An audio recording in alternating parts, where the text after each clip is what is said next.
Welcome to the Corporate Governance Program. I'm Amir Qureshi. Thank you for joining us. This program is brought to you by Business Plus in association with the International Finance Corporation, spreading the message of good governance in Pakistan.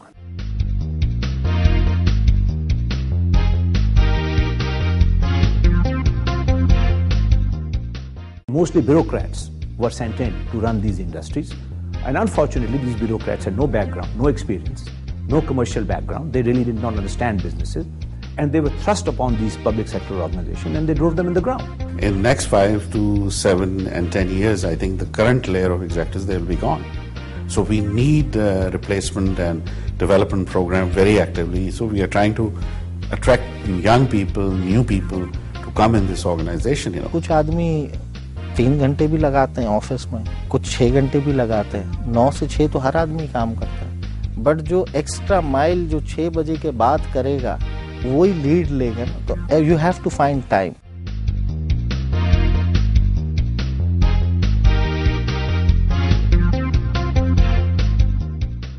In today's program, we'll be looking at good governance models. How do you go about creating a good corporate governance model, and talking to the CEOs of certain companies to find out what practices they're following. Now, our first guest is Dr. Fareed Malik. He's an engineering and management consultant. He's also been a chairman of the Pakistan Science Foundation. He comes with a whole wealth of knowledge about good governance. So let's go and talk to him now. Dr. Fareed Malik, thank you very much for being on the Corporate Governance Program. Thank you very much.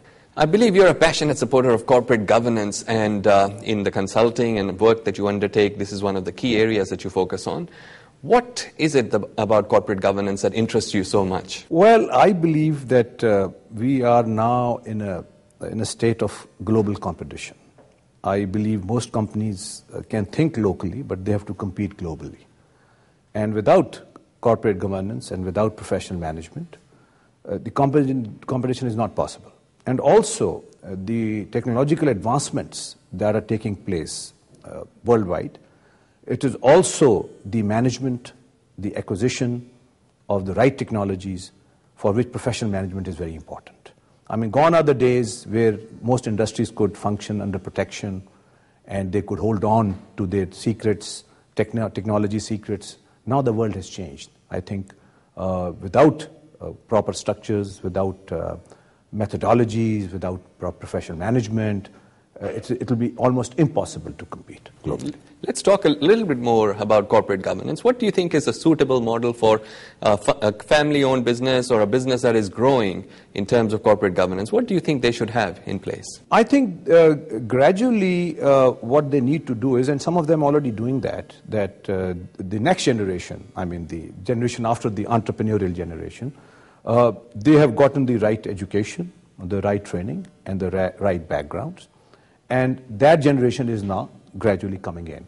But the succession mechanisms are still being developed, and I think it's very difficult as a nation for anyone to let go. That's our character, at all levels. So that's been an issue. And so I believe once this entrepreneurial generation, which has built these businesses, are willing to let go, either to well-trained and educated next generation, or to bring in professional managers, as some of the groups have done, like the Muno Group. They have switched over to professional management. Now the family is monitoring the outputs, and then they intervene on as-needed basis. They don't run the day-to-day affairs of businesses. I think that has to happen. So what are the key pillars of good governance for a business such as the one we're talking about, a family-owned business which was started by an entrepreneur, do you believe?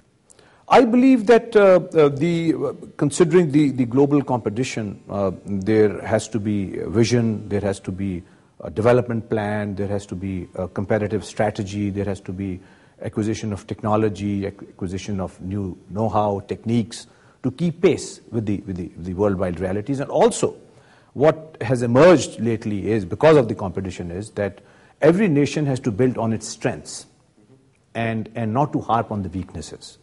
That is very, very important. And I believe that for a country like Pakistan, I mean, we have to go for agro-based industries, because that's where our strength is. To develop industries which are connected to the agricultural strength of the country.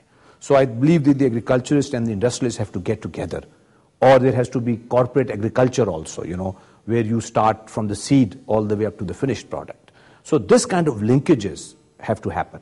And countries are looking at these models, countries in the area which have agricultural background. They're looking at appropriate industrialization, appropriate corporate structures, appropriate management structures, appropriate linkages, so that they can compete at the global level. Okay, let's talk about, I suppose, then, what is the fundamental part of a good governance model, the board of directors.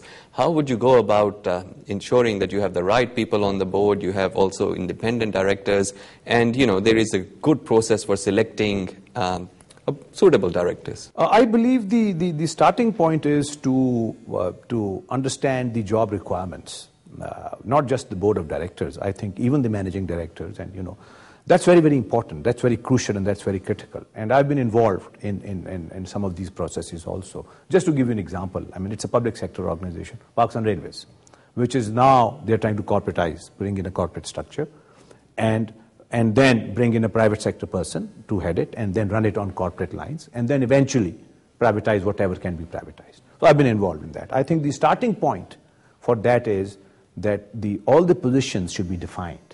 There should be job descriptions. What kind of a person, what kind of education, what kind of qualification, what kind of experience, what kind of exposure, what kind of track record is needed, what kind of vision that person has, what is his credibility at all levels. Unfortunately, in Pakistan, most positions in the public and the private sector are usually not advertised. They are not filled on merit. There is no competition. A lot of things happen behind doors. And one fine morning you get up and you find somebody is heading WAPDA as chairman, or somebody is heading the railways as chairman or chief operating officer. This has to change, So I think one of the key points you're highlighting is corporate governance is obviously not just limited to the private sector or listed companies. Government organizations are very much coming in. I suppose they're needing to build good governance models as well. Absolutely, and the government has to be the trendsetter, And wherever there has been professional management, they have made a difference. And I believe that the nationalized industries also, the public sector also, really went down the tubes when the professional management was compromised and mostly bureaucrats were sent in to run these industries. And unfortunately, these bureaucrats had no background, no experience, no commercial background. They really did not understand businesses. And they were thrust upon these public sector organizations, and they drove them in the ground. And wherever there has been a turnaround, even in public sector, professions have been brought in, like PSO, Pakistan State Oil Company. Private sector people were inducted and they turned it around. Same has been the experience with the gas companies. So the Southern Gas Company has done very well. Same has been with the pattern where professional management has come in. They have really made a difference. Look at the banks under professional management. They have made a big difference. So I believe that has to happen. The era of generalists now is all over. We need technocrats, we need qualified people in right positions. And also, let me also define what a technocrat is, because even this terminology is quite confused in Pakistan. Every technical person is not a technocrat. This has to be understood. A technical person who has been trained to manage in his field is a technocrat.